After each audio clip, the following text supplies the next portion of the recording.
Hi,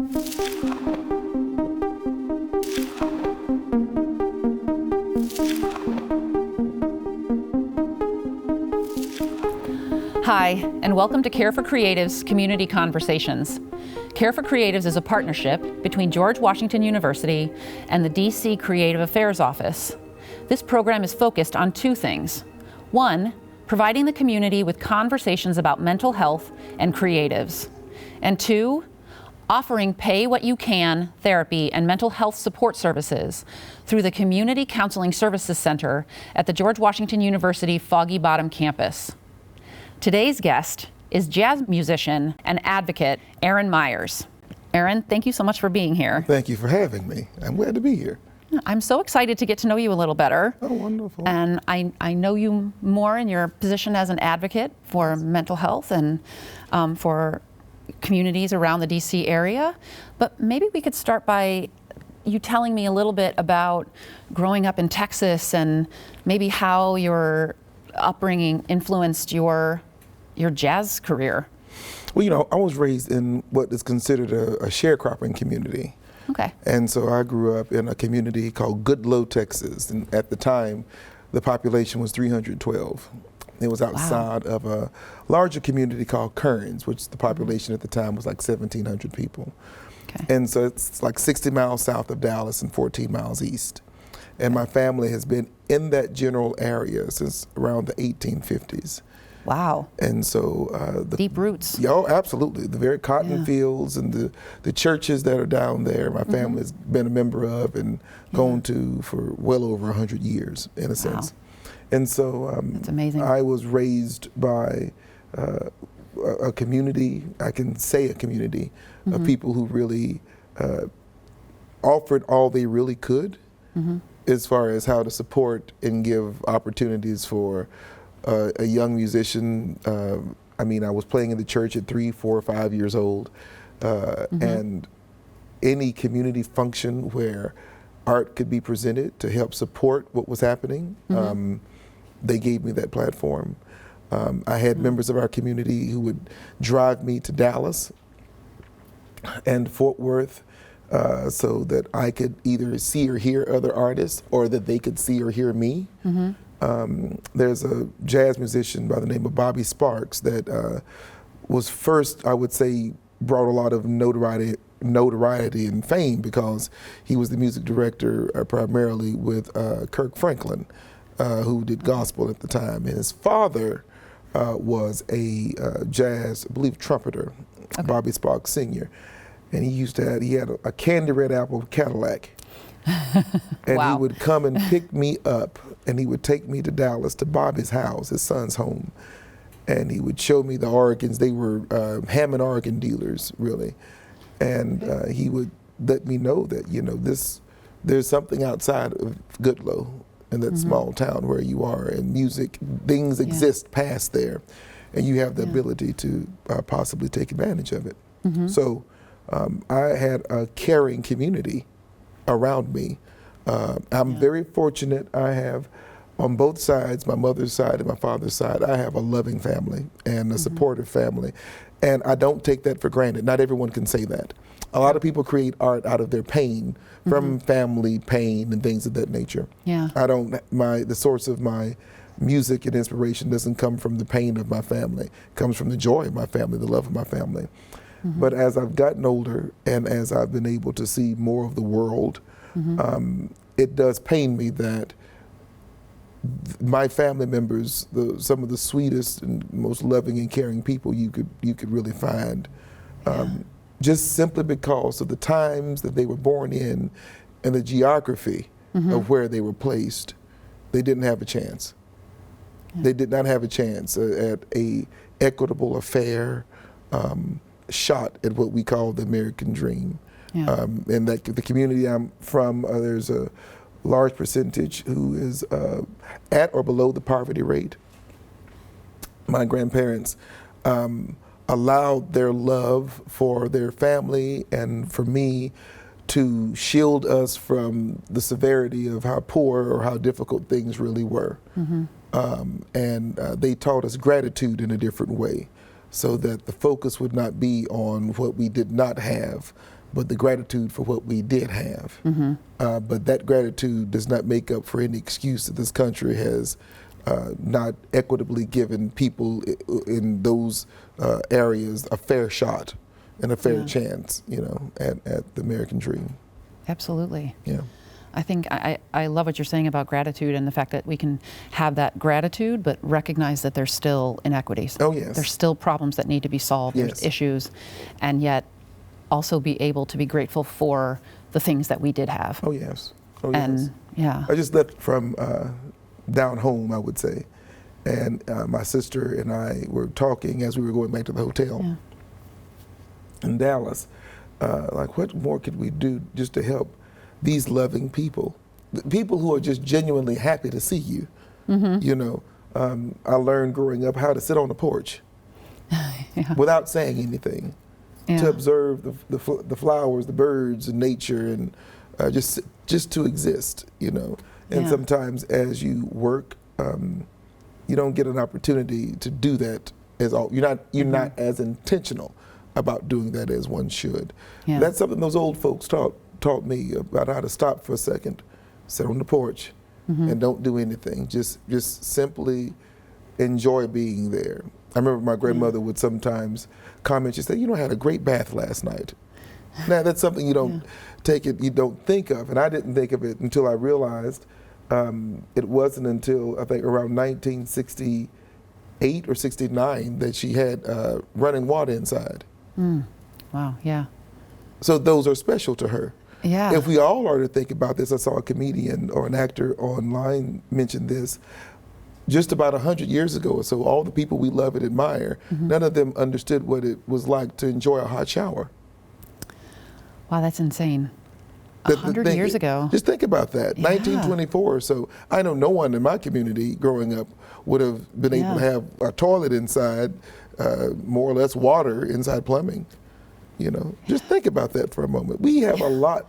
It blows my mind. We take for granted a lot, and that's something that we have to really kind of be intentional about understanding. Just what do we have, and how do we be grateful for it? Yeah.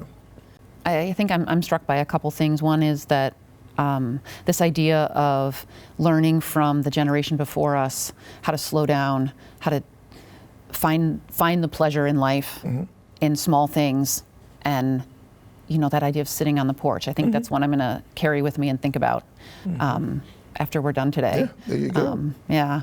But also the idea of having a community around you, as it's actually one of the factors that has been shown over and over again to be a massive predictor of resilience, right? Having people around you, not just family, but a whole community that is supporting and loving. And it sounds like you were provided like the best foot forward for you as a starting point. Everywhere I've moved to, when I've lived in Hollywood, living here in Washington, Florida, Georgia, I always equate it to either a larger portion of my community that I grew up in. I think of it in distance, like, well, this is about from here to so-and-so's house. So I know, and it's always relative to where I grew up. And it's been, it helps me. It helps comfort me because I do miss them. Something was that my great-great-great-grandfather testified before the Senate, the Voorhees Committee that was in the Senate in 1880.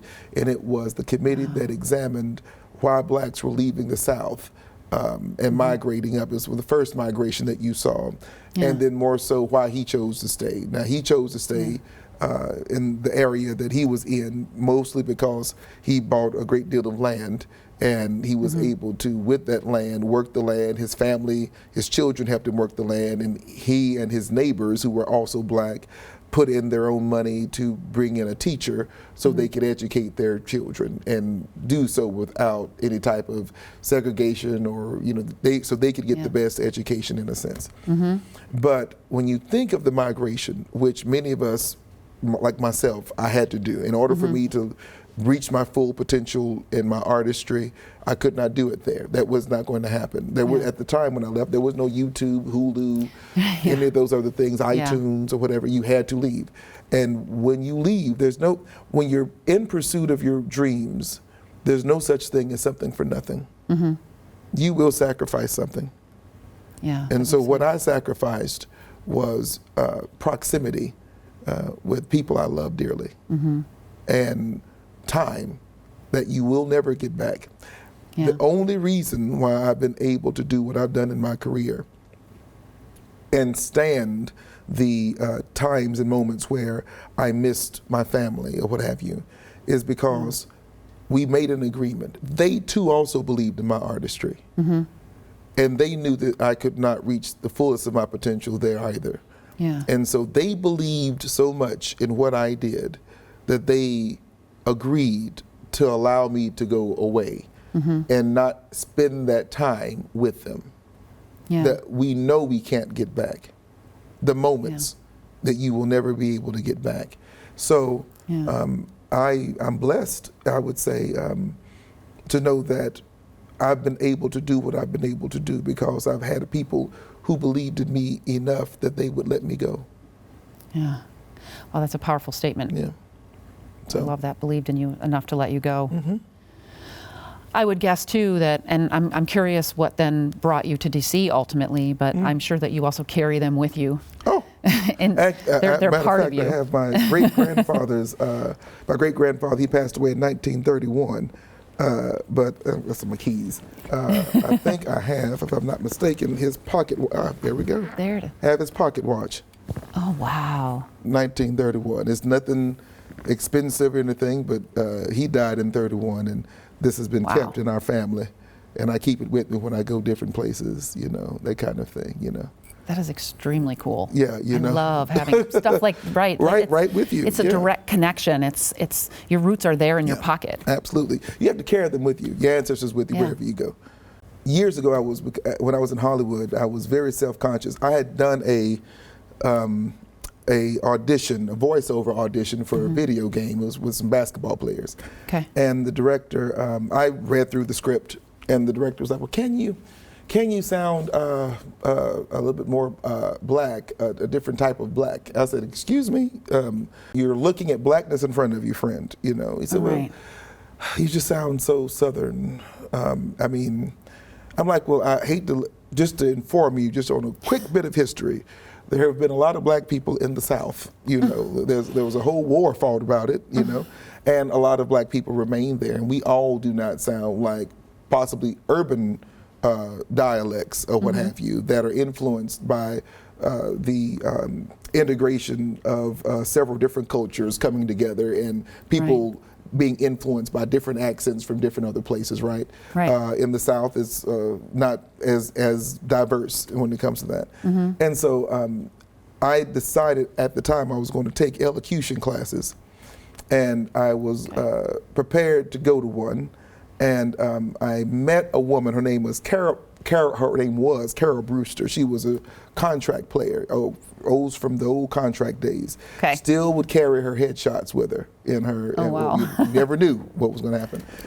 And we were at the French Market off of Santa Monica Boulevard, and I mentioned to her elocution classes so that I could have more of a Midwestern sound.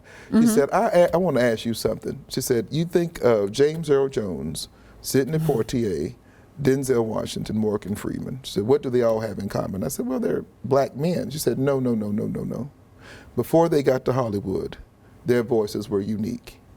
After they got to Hollywood, everyone tried to sound like them. This city will take everything from you, but do not allow it to take your voice. Wow. And so from that point on, I decided that there was no need for me to try to code switch in a sense. I could be myself. I was a direct reflection of my community that I was proud of, and I had no reason not to be proud of it. Yeah. So, yeah. I love, again, I know we have a lot of more questions to get to, but I think just listening to you, I think about the idea that the community you grew up in, the solid history that you carry, the knowledge of your ancestors and the people who came before you, that you literally carry and figuratively carry, it offers you, from my perspective, this sense of self, that when someone says, don't lose that sense of self, you are able to go, I'm not. There's no way. I am Aaron Myers, and this is who I am, and this is who I'm going to be. Well, I learned, when it comes to your artistry, that you may not reach the zenith, the peak of your potential and your buying and your performance potential, or your public appeal until after you're dead. Oh. Visual artists know this. You know, matter of fact, when they died, the price and the valuation of their work, appraisal goes up. Yeah. There are some artists that people discovered 20 to 30 years after they've already left. And you have to understand and appreciate that if you are doing this for, because there's nothing else you know to do, there's no other choice, that there's a possibility that no one may never connect with you, and you may not reach or be able to be young enough to enjoy the fullness of your artistry. And that's what this all activism is about. That that's the reason why young people, I started going out and trying to support the causes that I saw, because I wanted to be young enough to enjoy the fruits of those wins. That makes a lot of sense, Aaron. You know? Yeah. You know, we don't think of the Susan B. Anthonys who never got a chance to legally vote. Oh, yeah. Or Elizabeth Cady Stanton, right? To those people who led slavery votes who never saw or breathed a day of freedom in that type of situation. To those activists who really were on the front lines marching to get the drugs to combat AIDS and HIV, who died before they were able to receive a cocktail that would have saved their lives. Right. You know, but they still did it. You do these things in hopes that you yourself will be able to enjoy the fruits of your labor while you're young enough to really feel the fullness and have the energy to feel the fullness thereof. The same thing with your art. It took some years for me to realize and to appreciate not everybody's going to like my voice, and that's fine. Not everybody's going to like my art, and what I put that is just perfect. But there are some people who do like it, but most of all, I love it. And if I love it, then we're okay. And I think that I am perfectly equipped and uniquely positioned to give an expression of art that's reflective of a community that not many people would ever know about. And I carry that torch very proudly, because when I sing and when I do shows and when I'm relating comedy or writing, I'm trying my best to let you know what I found amusing and what we in my community found amusing. That knowing only 312 people were there when I was there, a majority of the world doesn't even know where it's at, and you too may find it amusing and learn more about it yourself. So, yeah. So I'm wanting to move a little bit back toward like what brought you to DC? Do you feel like the community in DC has, like, what flavor has that added to who you are and how you are as a jazz musician and an advocate? Well, I literally, when I came to Washington, I was only supposed to be here for 5 days. I packed for 5 days. Yes, I was going to leave on a Friday and go back and do a church service in Texas. And when I came here, I also came here to help the Global Family Program. The Barack Obama campaign had ended. I'd worked on the Obama campaign. And when I got here, I had to stay. John Conyers at the time had worked a great deal with the Global Family Program, and his office encouraged me to stay because of the work. It seemed evident that what I was doing was helping the organization. And it wasn't until after I'd been here a little over a year, something within me said, well, before any great tree grows, it has to have roots, and you got to be settled and still before you can grow roots anywhere. And you can't you're not going to experience the fullness of Washington unless you really give yourself an opportunity to say, I want to have roots here. And the moment I did that, the city adopted me. And I had never seen black people like I'd seen here in Washington before. The black people, I never once had a black teacher. I had a black principal in my senior year in high school. The black people I saw were not entrepreneurs and bankers and this, that, and the other. They were either fighting for our rights or they were preachers. Some may be nurses. I didn't know you could be an entrepreneur. I didn't know that you could be in government like we are today. I'd never seen liberated African Americans en masse until I moved to Washington, D.C. The people in Washington, D.C. don't realize what they have here as a people. They just don't realize it, and that's why people come. But they also should realize that a lot of the flavor of Washington comes from people who didn't come from here. Lest we forget, neither Chuck Brown or Marion Barry was born in Washington, D.C. They all come from the South, like me. And so we offer flavor to the city, but what the city offers us is a space of belonging and empowerment. Yeah. You know, like you can do it, and you don't have to look a certain way to do it. Oh, it's beautiful. I love Washington for that. Yeah. And you won't find it in Los Angeles or anywhere Really? else. No. It makes sense to me a little bit just because of this community is so transient, and but it's also when it pulls people in. I've found lately a lot of people who it pulled you in and then you stayed, right? You know, I loved your comment about roots. Yeah, I was I was flying to Texas a month or two ago, and I was having breakfast in the airport, and I was sitting next to this white lady with hair, a little bit larger hair. Larger hair. And I expressed, she was telling me how surprised, this was her first time in Washington, and how surprised she was by how great it was. I said, well, where are you from? And she said, well, she was I think the vice chair of the Republican Party of Arizona. I said, well, what were you expecting, carnage in the street or something? She said, yeah. I said, no, it's not that at all. I said, this is why the politicians like being reelected, because they love coming to Washington. That's a valid point. They didn't like coming here. They wouldn't care about getting reelected. They wouldn't want to come fight back. to come Right. back to Washington, D.C. because we have something to offer. Yeah. Absolutely. I want to talk a little bit about the advocacy work that you do in the LGBTQIA community, and you've done a lot of work promoting mental health. Do you feel like your creative status, like yourself as a creative, as a jazz musician, informs that? Do you maybe just tell me a little bit more about it? Well, my platform as a jazz artist, I believe in using one's platform to support causes and issues that impact you personally and, of course, your community. Very open. I live with depression. When they launched the Care for Creatives thing during the pandemic exacerbated my anxiety in a great way, as it did many others, so I'm not alone in that. And if because of Care for Creatives, that's how the Pride album came out. I realized, as many artists realized during the pandemic, that I had forgotten how to rehearse. For me. Interesting, yeah. Everything was for a gig or for something else that was coming up. I had forgotten why I would sit down. I did not know how to sit down at the piano for myself. All the gigs were canceled. What were you rehearsing for? What was I working on, in a sense? You know what I mean? Yeah. We were just trying to make sense of it. We were all scared, and we were all isolated.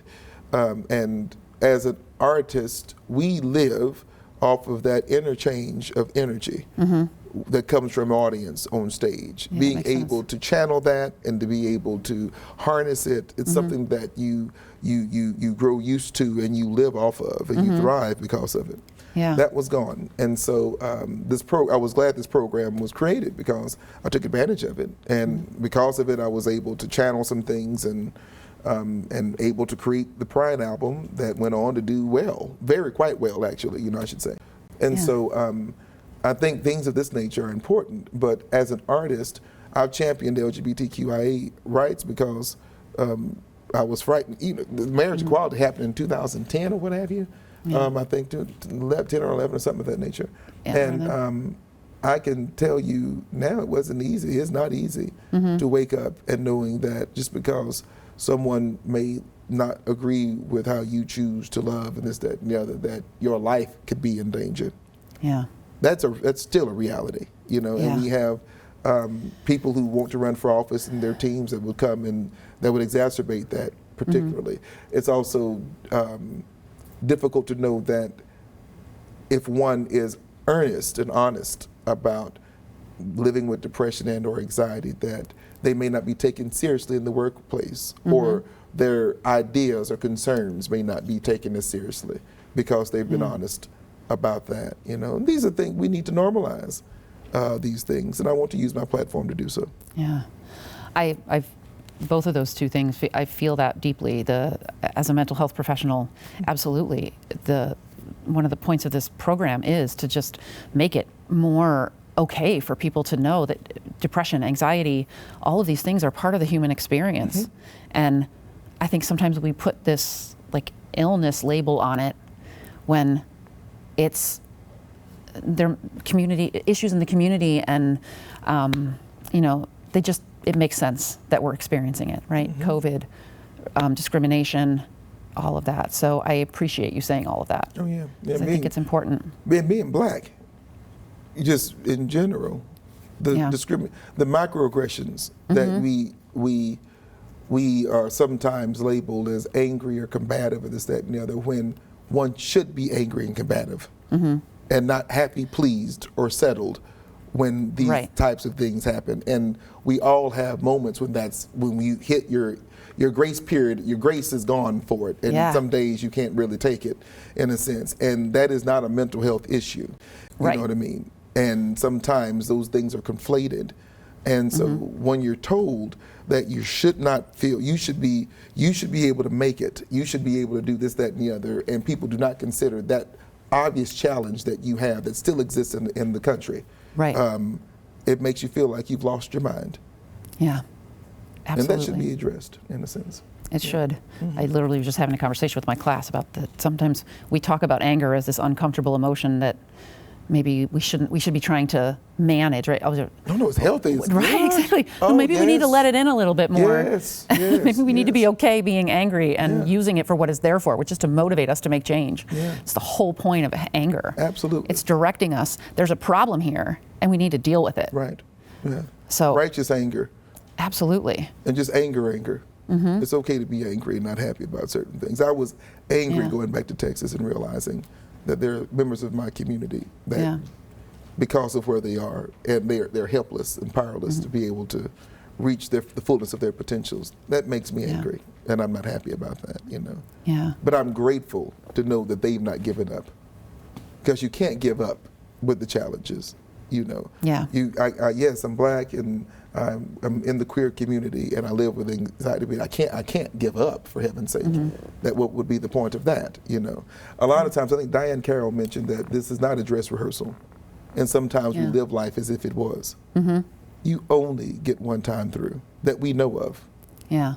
And so, what is the point of living it in a way where you're not really trying to reach the highest, the greatest, be the happiest, the most grateful? Why not live life? Why not live life with that aim in mind, and knowing that you can use your anger to hopefully get more people in that path in some way. Well, Aaron, it's been amazing talking to you and hearing all of this from you. Just getting to know you a little bit more has been so powerful, honestly. And I think it sounds like you have been able to channel your creativity, channel this drive, channel the firm and loving foundation you were given into a journey that not only allows you to continue to experience and grow and heal in life, but also offers that to other people. Yeah. This chance to heal and to feel accepted and understood. Yeah. Art equals life, in my opinion. Yeah, I love it. Yeah.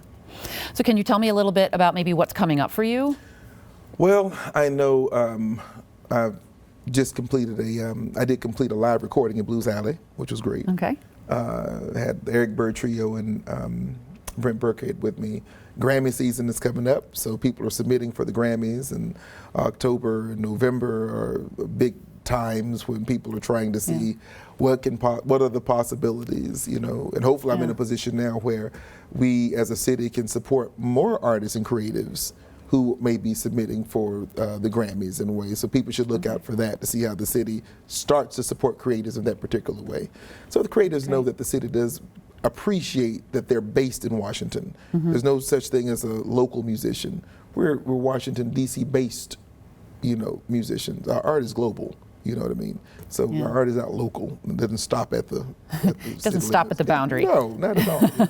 So I think that's really what's coming up for me. I'm working on another book, so we're going to see what happens with that. I've got a good outline together, so that'll be number 3, I believe. So that, you know, try to knock it out. Yeah. Amazing. Well, I'm going to definitely look up that book as soon as it comes out. Thank you. And thank you so much for being here today. Thank you. This has been just a lovely conversation. I appreciated it. Well, thank you. I appreciate it. And thank you all for joining us. I'd like to give a special thank you to Mayor Muriel Bowser and Director LaToya Foster for making this conversation possible. For more information on Care for Creatives, visit www.creativeaffairsdc.com.